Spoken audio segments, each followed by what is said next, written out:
नमस्कार मित्रांनो, आजच्या धमाकेदार भागामध्ये मनस्वी आणि तिची आई दोघीच हॉलमध्ये बोलत असतात.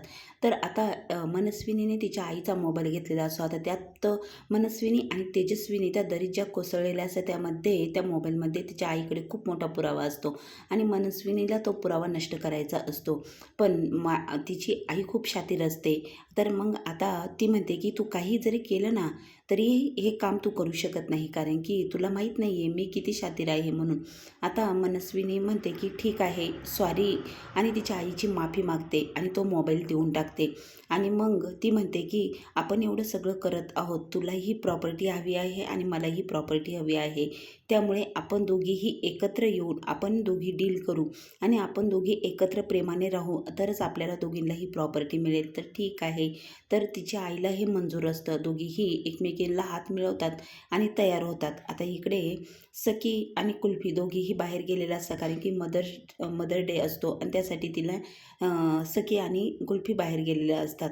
आणि आता मात्र तेथे लगेच कुल्फीला बर्फाचा गोळा दिसतो. तर कुल्फी सखीकडे आग्रह करत असते, सखी दी, मला बर्फाचा गोळा खायचा असतो. सखी म्हणते की खूप ऊन आहे, आपण पटकन घरी जाऊया, एवढ्या उन्हात जर आजारी पडलीस मग. पण कुल्फी काही केल्याने ऐकत नाही. आता काना तिथेच असतो.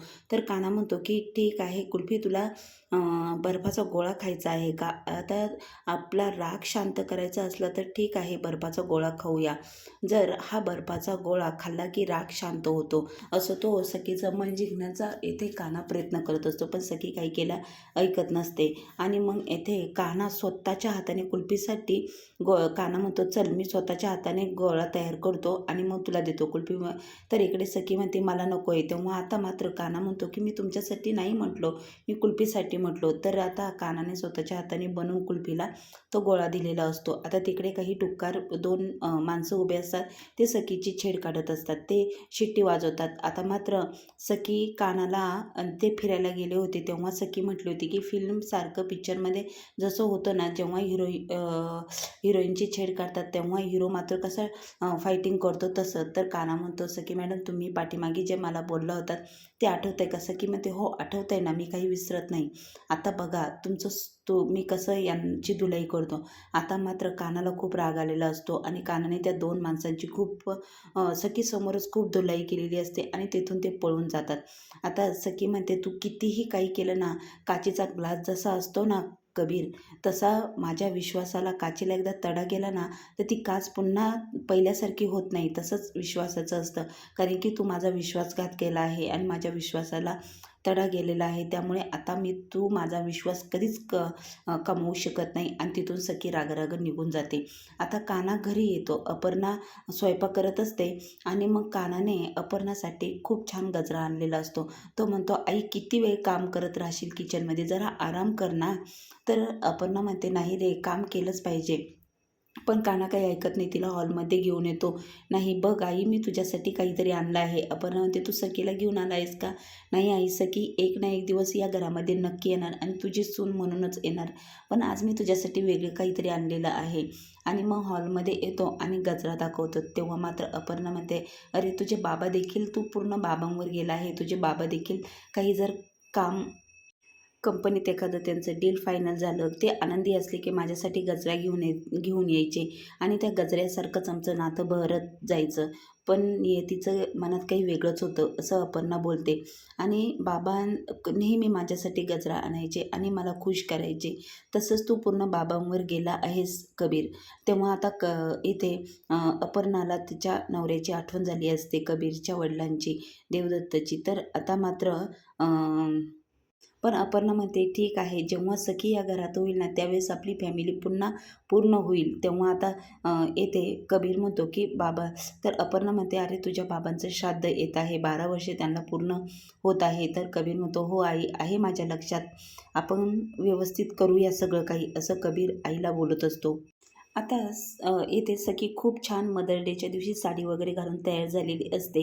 आता कानाने वेदूकडे जो गजरा पाठवलेला असतो तो आता वेदू सखीपर्यंत पोचवायचं काम करत असते. आता वेदू म्हणते की खरंच सखी मॅडम तुम्ही किती छान आहात आणि किती सुंदर दिसतात आणि हा गजरा मी तुमच्यासाठी स्पेशल घेऊन आलेले आहे. बाजारात गेले तेव्हा मला वाटलं की तुमच्यासाठी हा गजरा घ्यावा आणि मग हा गजरा हा तुमच्या वेदूकडून.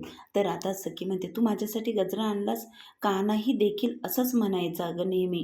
तेव्हा मात्र आता कानाची आठवण मात्र सखीला झालेली असते. ती म्हणते नको आहे तू खरंच प्रेमाने आणला पण एवढं सगळं ठीक आहे, मला खूप ओव्हर आवडत नाही आणि सखी तो गजरा ठेवून देते. इकडे वेदू खाली येते आणि कानाला फोन करते. तर म्हणते साहेब सखी मॅडम तुमचं गजरा तर मी त्यांना दिला आणि गजरा बघून त्या खुशी झाल्या आणि तुमची आठवण मात्र त्यांना झाली. मला नाही वाटत त्या गजरा लावतील म्हणून. तेव्हा काना म्हणतो सखीला जितकं मी ओळखतो ना तितकं त्यानुसार ती गजरा नक्कीच केसांमध्ये लावेल बघ. आता मात्र खाली सगळेजण उभे असतात आणि सखी तयार होऊन खालेली असते आणि सखीने कानाने दिलेला गजरा मात्र सखीने केसात माळलेला असतो.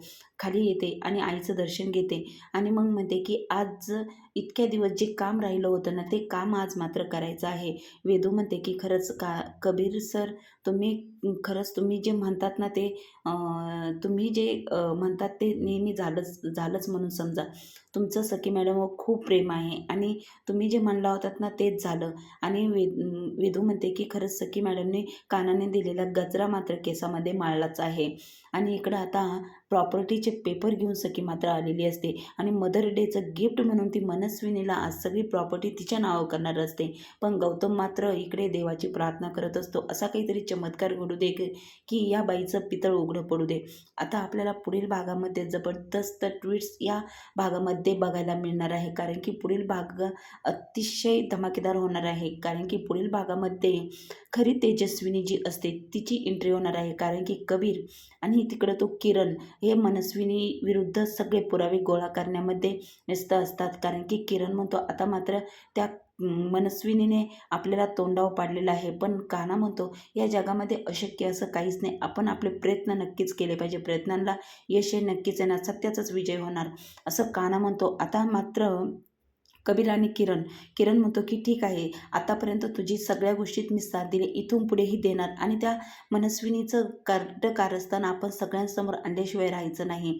आता कबीरही त्याच्या पद्धतीने प्रयत्न करत आहे आणि इकडं मात्र गौतम म्हणते ही गौतमला सगळं सत्य परिस्थिती माहिती असते की ही जी घरात जी आहे ती आपली तेजस्विनी वहिनी नसून ती मनस्विनी आहे आणि ह्या बाईचा खरा चेहरा सगळ्यांसमोर आलाच पाहिजे. आणि ती एक तिची आई तिच्यासोबत आली त्यांच्या घरामध्ये घुसलेली असते.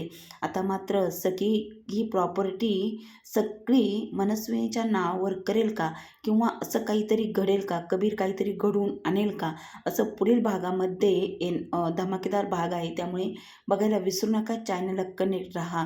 आता खऱ्या तेजस्विनीची एंट्री हा आता पुढील भागामध्ये होणार आहे.